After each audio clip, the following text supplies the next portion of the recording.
que es la unidad de planeación eh, agrícola, que es un organismo adscrito al Ministerio de Agricultura. Un poco lo que dice esta lectura es, mire, tenemos una crisis mundial de alimentos y una crisis mundial de producción agropecuaria. Colombia tiene tierras suficientes para hacer esto, para poder, digamos, avanzar en una estrategia de desarrollo agrario y agrario a gran escala, agrario en términos de producción de alimentos, pero también de otro tipo de productos agropecuarios industriales. Y lo que se requiere es ordenar, digamos, esa tierra, ordenar territorialmente bajo esa idea para poder consolidar la vocación que se tiene de crecimiento agrario. Entonces, identifican una serie de problemáticas. Una problemática que buena parte de esa tierra que puede ser apta para el desarrollo agropecuario es propiedad del Estado. Que esa tierra, por supuesto, por ser propiedad del Estado, además tiene unas limitaciones de acceso, digamos, a su propiedad.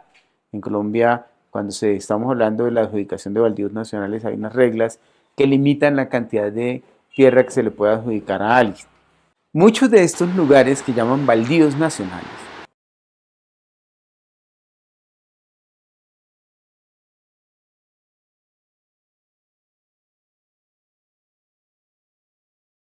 Bueno, los baldíos son bienes de la nación que tienen tres cualidades, que son inalienables, imprescriptibles e inembargables, ¿sí? Eso quiere decir que estos territorios no pueden pasar a manos, son del Estado y tienen unos destinatarios específicos, que son los campesinos sin tierra, la familia campesina, como lo especifica la ley 164, la ley 160 del 94, perdón, y esos baldíos. Hay varios problemas, digamos que el tema de baldíos es muy grande. Es que cuando uno habla de baldíos tiene que saber que, por ejemplo, Colombia no tiene un inventario de sus baldíos, no sabe dónde, no sabemos a ciencia cierta cuántos son, cuáles son. Hay, digamos, unas medidas, una sentencia de la Corte que tiene una medición parcial, pero no hay una cifra oficial de la que uno se pueda asir para cuando habla de los baldíos. Lo cierto es que podemos dimensionarlo en esta medida. Colombia tiene 20 millones de hectáreas, de las cuales, que son aptas para explotación agrícola, de las cuales solo explota 7. Entonces pensemos en cuánto porcentaje de esas otras 13 millones de hectáreas que no estamos explotando son baldíos. Lo cierto es que hoy en día no sabemos, así atrasado es el agro y la institucionalidad agraria en Colombia. Coinciden con territorios que son parte de lo que los pueblos indígenas llaman su territorio y que esos territorios no le han sido plenamente reconocidos en las figuras de propiedad estatal. Es decir, no les han sido titulados. Pero se está dejando por fuera el reconocimiento que existe en la Constitución colombiana a los pueblos indígenas en cuanto al valor integral del territorio. Entendido como no solo el espacio donde viven o cultivan hoy, sino también como el espacio donde desarrollan toda su vida. Y lo que es, digamos, más particular en la Amazonía colombiana, y es cómo esos espacios corresponden con unas visiones de desarrollo y de manejo territorial que están basadas en el conocimiento indígena y que en buena medida son las que hoy en día nos permiten tener una Amazonía bien conservada. Es decir, ahí hay unos elementos mucho más allá de la planeación de producción agraria. Hay unos elementos mucho más allá del alcance del conocimiento occidental. Las CIDRES están basadas en una visión absolutamente externa del territorio. Y las CIDRES a lo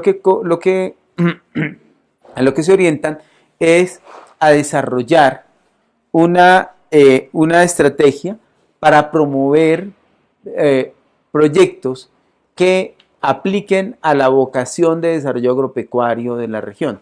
Entonces, se dice, listo, yo voy a tener pequeños propietarios y lo que va a generar es figuras asociativas de esos pequeños propietarios para hacer un proyecto de gran escala. Porque se dice entonces que cada pequeño propietario por sí mismo no va a poder ser competitivo. Entonces estamos hablando que las CIDRES tienen unos requisitos. Están diciendo que para poder aplicar a este modelo de desarrollo rural, entonces tiene que tratarse de zonas aisladas, distantes de centros urbanos, con alta dispersión poblacional, que demanden altos costos de adaptación productiva. Como estas zonas no se han podido desarrollar en la teoría, porque sus costos de desarrollo serían muy altos, entonces lo que se busca es aplicar a nuevas tecnologías. Las CIDRES es solo un nombre que han tenido en el pasado intentos similares de lo que los sectores democráticos podríamos denominar la privatización del agro en favor de las grandes transnacionales. Las consecuencias de la aplicación de las CIDRES se pueden ver en otros países. Colombia es solo una ficha en el ajedrez internacional del fenómeno de acaparamiento de tierras o land grabbing, como se conoce también. Por ejemplo, China compró en Ucrania 2 o 3 millones de hectáreas hace poco menos de 5 años. Tenemos el caso de Indonesia, tenemos el caso del sudeste asiático, donde se han implementado figuras parecidas a las CIDRES con otros nombres, zonas de desarrollo económico, por ejemplo, donde el Estado concede a transnacionales privadas por más de 90 años, más de 4 generaciones, que en la práctica es una privatización, en favor de las transnacionales para que allí cultiven y tengan sus explotaciones económicas de monocultivo y de plantaciones extensivas.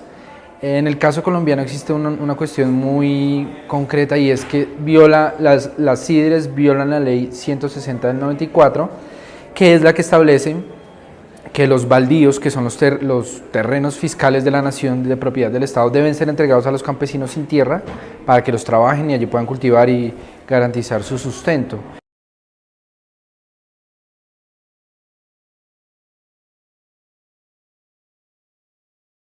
La CIDRE, al establecerse, lo que hace es violar la forma en la que estos campesinos pueden llegar a esos territorios, establecerse, estar allí por 5 años mínimo y luego reclamarlos, porque si ya está delimitada esa CIDRE, pues la forma esencial en la que funciona la ley 160 del 94 pues se va a ver alterada. Pero yo creo que hay algo más, y es que hay una muy mala lectura de, digamos, de cuál es la verdadera vocación de esos territorios. Porque si todo lo seguimos viendo con la visión extractiva, entonces vamos a seguir terminando con todo lo que nos queda. La protección ambiental no está garantizada. Entonces las CIDRES se van a enfocar principalmente en darle grandes extensiones de tierra a transnacionales que cultivan transgénicos como los Grobo de Argentina, para cultivar soya en la altillanura, por ejemplo. Y entonces no solo en la Amazonía, sino también la altillanura, que va a tener serios impactos a la hora de que se establezcan estas zonas de interés de desarrollo rural especial. Y estamos dejando de lado que el trabajo con la mano, que el trabajo que hacen las comunidades locales, los pueblos indígenas y los campesinos, donde hay campesinos con altos niveles, digamos con muchos años y con un gran arraigo territorial, son formas de trabajar que yo podría decir son tecnologías altamente desarrolladas respecto del entorno en el que viven. Colombia tiene un agro supremamente atrasado. El mismo ministro de Agricultura ha dicho que competimos con sembradoras por satélite y nosotros seguimos en la era del asadón y del rastrillo. Entonces, más allá de estos grupos específicos que van a ser muy afectados, hay que decir que el agro general en Colombia está muy atrasado, y el argumento del gobierno es que las CIDRES van a ayudar a desarrollarlo. ¿Desarrollo para quién? Es lo que hay que preguntarse. Claro, van a empezar a meter dolarductos, que es lo que hace el sistema, el esquema de inversión extranjera que tenemos. A través de las CIDRES van a ser el aeropuerto de esos dolarductos para que saquen, digamos, todo el capital que el agro colombiano con su escasa capacidad puede tener. Mire, digamos que el gobierno ha defendido este proyecto con unos argumentos un poco particulares. ¿Por qué? Porque es verdad que en el texto de la ley se habla de pequeños propietarios. Eso es verdad. Y es cómo asociar esos pequeños propietarios. Pero en el texto de la ley también se habla de arrendar la tierra, de arrendar los baldíos nacionales. ¿Y a quién se le va a arrendar? ¿Y a quién se le va a hacer un contrato de arrendamiento a tan largo plazo? Es bien conocido el caso de la época en la que el señor Urrutia, muy amigo del presidente Santos, ejercía como embajador de nuestro país en Washington. Él tiene una firma de abogados que se llama Brigar Urrutia. Esa firma de abogados ayudó a hacer fintas jurídicas o unas maniobras jurídicas de alta ingeniería, digamos, como ellos lo llaman, para violar la ley 160 y permitirle a estas transnacionales acumular baldíos. Si la memoria no me falla, Pacific tiene más de 54.000 hectáreas en Altillanura, en Puerto López, Puerto Gaitán, y Cargill tiene alrededor de 60.000.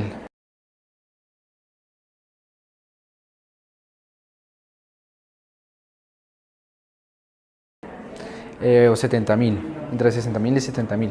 ¿Qué pasa? Esos son territorios baldíos que deberían ser destinados a los campesinos, pero con estas maniobras que le ayudó a hacer el señor Urrutia a esta transnacional, bueno, específicamente a Cargill y a Mónica Semillas, que es del Brasil, pues se viola la ley 160 del 94, fue un escándalo conocido, y esas transnacionales son solo las primeras que llegan sin que hubiera CIDRES. Cuando ya haya CIDRES, el fenómeno va a ser aún mayor.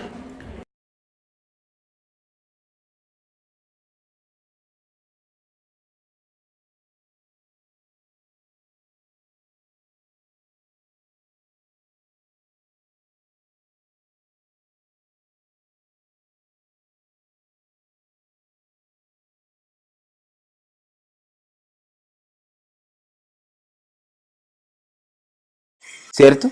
Pero hay otra cosa, y es que las CIDRES, y lo voy a leer, los proyectos de las CIDRES deben estar adecuados y corresponder a la internacionalización de la economía sobre bases de alta competitividad, equidad, reciprocidad y conveniencia nacional. Estas transnacionales van a llegar a zonas muy específicas, como ya lo hablamos, la Amazonía, el Putumayo, la Altillanura.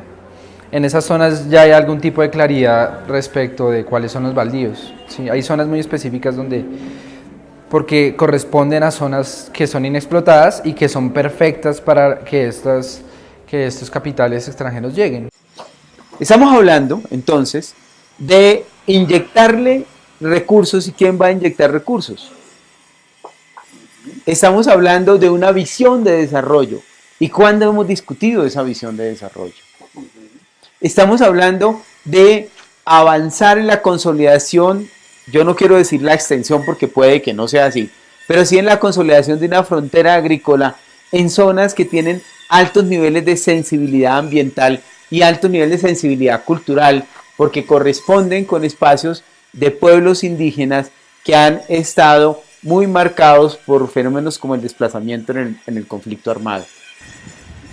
Entonces, no hemos dado una discusión todavía sobre cuál es la verdadera vocación de desarrollo o cuál es la visión de desarrollo de esos territorios para entrar en este enfoque.